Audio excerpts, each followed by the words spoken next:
So when should you return to work? The simplest full answer is when you are fully recovered.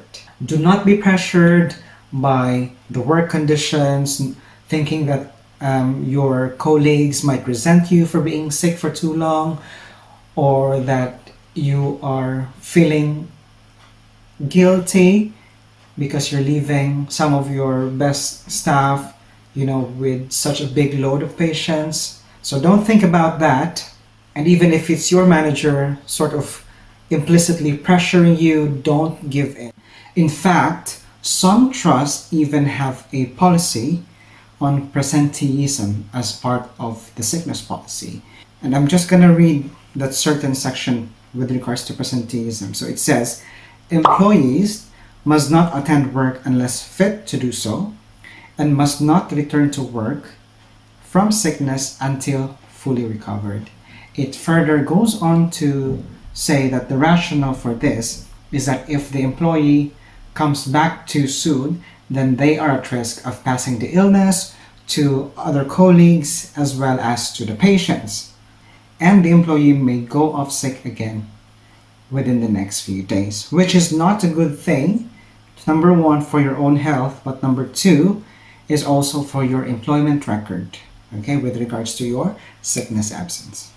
Any sickness that happens within 48 hours of returning from a previous sickness, according to policy, it is your manager's discretion whether to consider this as two separate sickness episodes or join them as one. It would actually be better to have them as one if it was the same cause of illness, so that you will have a lower Bradford score and a lower trigger with regards to absence.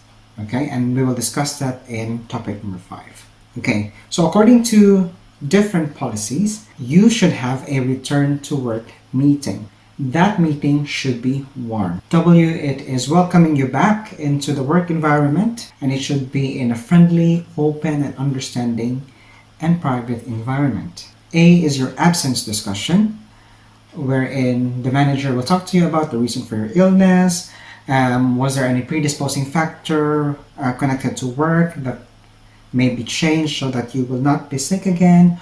Or is there any change in your condition? Or has the GP, for example, told you that the cause, as like for example for me, one of the causes of my migraine was not being able to sleep very well on night shifts.